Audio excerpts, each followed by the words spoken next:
Welcome back to Dynamics. Okay, so I just wanted to try to get a couple short videos recorded before I head out tonight. My band has a show, and I really wanted to get this video posted before I left, so I'm going to record a couple short videos here.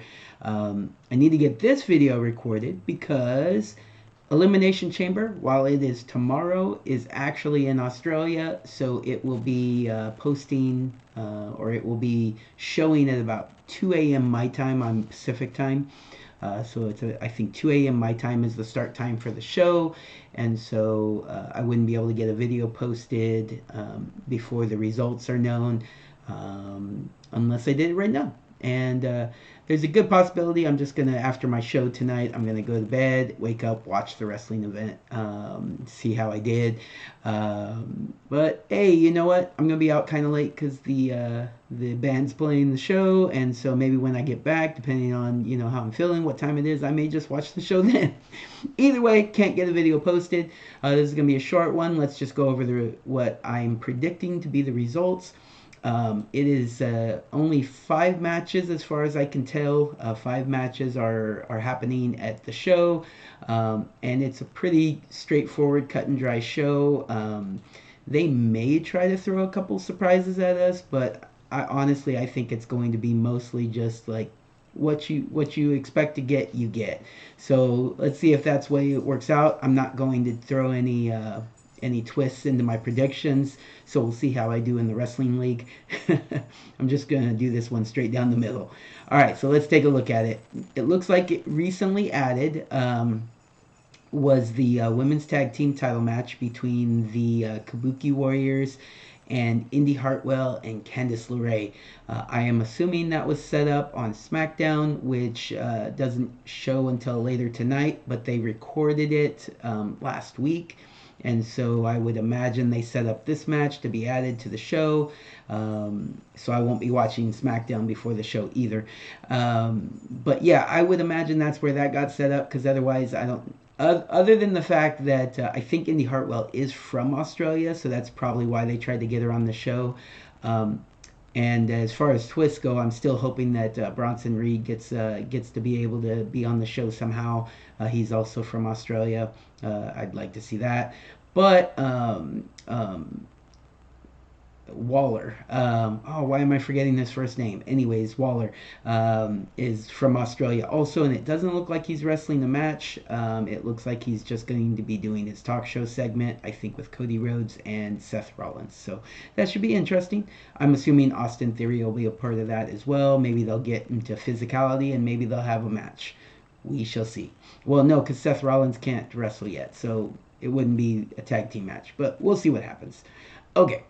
So, as far as that, I'm going to say Kabuki Warriors are going to pull it out. As cool as it would be, that could be the twist. As cool as it would be for Indy Hartwell to win the championships down in Australia, I just think that they want to continue the storyline with the Kabuki Warriors and Io Sky versus Bailey, and most likely Bailey and Dakota Kai, and then maybe they'll get a third person also. But either way, I think they want to keep all the titles in the former Damage Control storyline. Okay. Next match, the Women's Elimination Chamber match. This is the one that was probably the hardest for me to predict, just because there is a couple of possible scenarios, but the most likely scenario, unless they really want to subvert and get kind of Becky Lynch off doing something different other than a title match, the result is Becky Lynch wins this and goes on and faces Rhea Ripley at WrestleMania, and that's my prediction. I'm going to say Becky Lynch. I'm not going to go out on a limb, but there is a good possibility that we see Bianca Belair win this. Liv Morgan has a chance. Raquel is a long shot. Naomi's even a possibility. They've been kind of giving her a big splash since coming back, but I think it's still a long shot. Tiffany Stratton, also a possibility. So they're all possible winners. Most are long shots other than Becky. I would say it's Becky, then Bianca, then Liv as the winners of this match. But again, I'm going with Becky, the safe pick. All right, moving on. Then we have the Undisputed Tag Team Championship match between the Judgment Day and the New Catch Republic. Um, yeah, it's the Judgment Day. Judgment Day is going to win this match.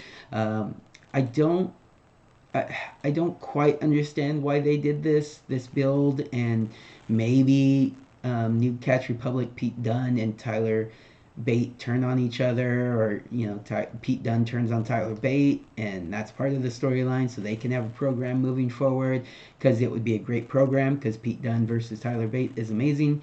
But them as a tag team is pretty good too.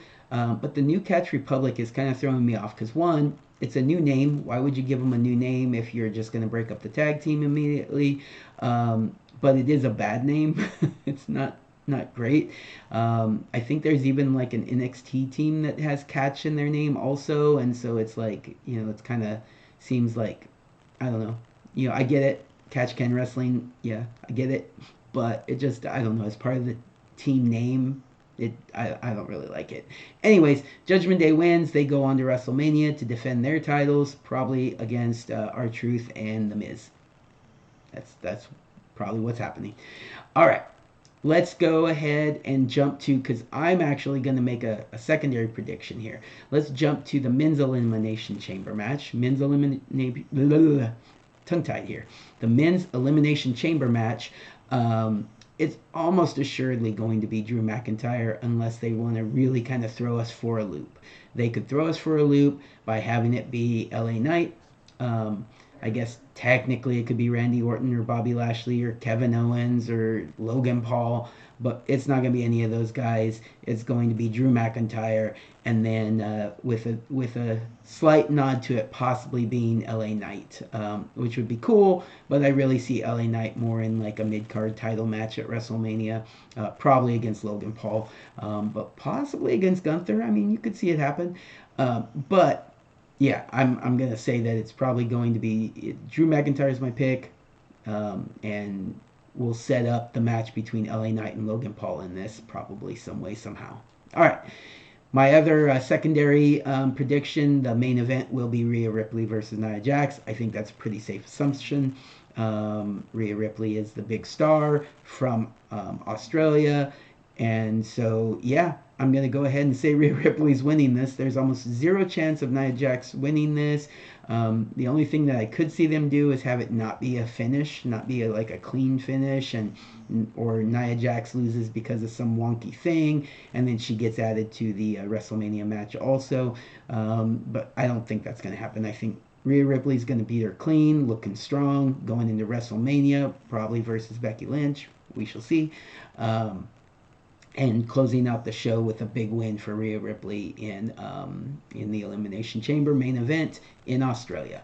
That's my predictions for this show. Let me know what you think. I mean, there's really not a whole lot of directions that this show can go. So, and there's not a lot of matches. They may add a match or two. Hopefully we get to see Bronson Reed. There's a distinct possibility that the Waller effect can turn into a match. Maybe Cody versus Waller in Australia. That'd be cool. All right, everybody. Take care. Have a good day.